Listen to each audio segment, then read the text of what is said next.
S projektom Soočimo se z diskriminacijo, ustvarjamo družbo enakih možnosti za vse, smo želeli povečati razumevanje varstva pred diskriminacijo in zagotavljanje enakih možnosti in enakega obravnavanja za vse.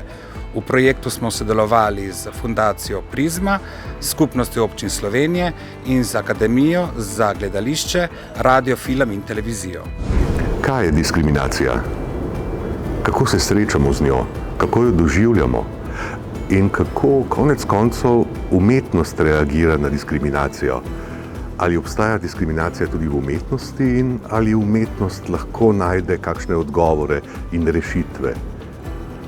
S temi vprašanji in mnogimi drugimi so se ukvarjale študentke in študenti Akademije za gledališče, radio, film in televizijo, ki so v okviru projekta Soočimo se z diskriminacijo pripravili gledališko predstavo in 3 kratke filme. Vse 4 umetniška dela se neposredno ukvarjajo s tem, kaj je s človekom, ko se sooči z diskriminacijo, kako si lahko pomaga, kako lahko reagira, kakšne so njegove poti in možnosti, kako ga intimno stvari prizadanejo, stvari, ki so vredne ogleda.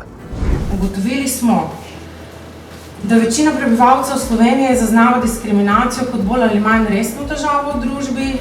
Vsak 5. prebivalec Slovenije pravi, da je že bil žrtev diskriminacije. Najpogosteje so izkušnje z diskriminacijo imeli pri zaposlovanju in delu. Vsak 10. tudi pri postopkih v javni upravi. Le majhen delež, res ekstremno majhen delež, jih ob diskriminaciji ukrepa.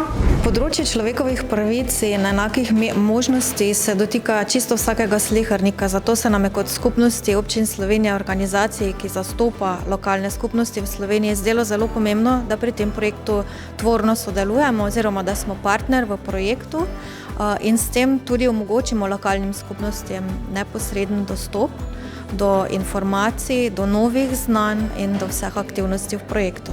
Sicer so pa odzivi tistih, ki so se udeležili naših izobraževanj, bili res zelo pozitivni. Zdaj bom samo na kratko povzela, kar smo iz evalvacij razbrali. Zelo navdušeni so bili nad kombiniranim pristopom splet pa v živo, pa nad fleksibilnostjo, ki je omogočal čas izvedbe. Ekstremno navdušeni so bili nad našima izvajalcema delavniškega dela, njunim pristopom in metodami dela, ki smo jih izbrali. Pa nad tem, da so bili kar presenečeni, ker so bili v glavnem na nek način mnenja, da kar nekaj že vejo o diskriminaciji, pa so bili kar presenečeni, da so vedeli malo manj, kot so mislili, da rabijo vedeti. Tudi mi smo pravzaprav poglobili pa razširili svoje znanje o tem področju, o diskriminaciji, o primerih, kako ravnati. Skratka, tu smo se tudi mi opolnomočili zraven.